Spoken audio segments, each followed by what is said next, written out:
you say you're very comfortable with the phrase, the Australian achievement, quote, as a positive and elegant, yet not overblown description of our nation. But you make the point that, quote, others are obsessed with re-adjudicating the past. To them, it's all about guilt and dispossession. I mean, these points need to be made because, as you say, those views persist. You say most Australians, then as now, wanted to improve the lot of Aboriginal people, persisted with that. They valued the fact that they were part of Western civilisation and it knew that, but for the British settlement, the modern, vibrant and free nation they've loved and enjoyed would not have come about. No, that's not taught, is it? No, it's not. And worse still, because it's not taught, it's not understood. Most Australians want to do better things for Indigenous people. I think over 90% of the community recognise that we could do more.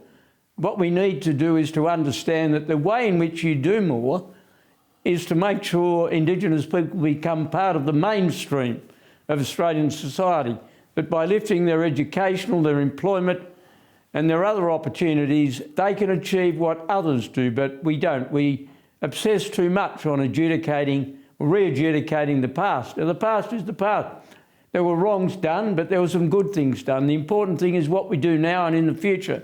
And I hope that that attitude infuses the debate we're now having about the voice, but I doubt very much that it will. Let me say on that issue, my view is that I have no argument at all with a proposition that says at some relevant place, or in some relevant place, our Constitution should recognise the undeniable truth, and that is that Aboriginal and Torres Strait Islander people were here first. Nobody can argue with that.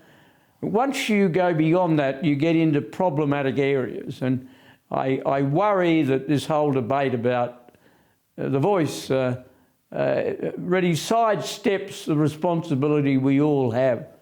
As Jacinta Price, the new and vigorous senator from the Northern Territory, has pointed out, we all have an obligation to fix the underprivileged, the deprivation, the abuse and the like in the Northern Territory. Absolutely. And you don't do that with symbolic gestures, you do it by improving services. Absolutely. And you make the point that you wanted the words the Australian achievement to be the key component of the bicentennial celebrations in 1988. But as you say, the Hawke government was in power, and I love this bit. You said, and in an early act of cancel culture, an unknown expression in the 80s, it discarded the Australian achievement in favour of the empty and limp tag of living together. Well, we're all living together in a sense, yes. But what was wrong with the Australian achievement was it was the title that Malcolm Fraser wanted to give to the celebration, and I thought it was, as you correctly recalled, a modest, relevant, but not overblown description. We have achieved a lot.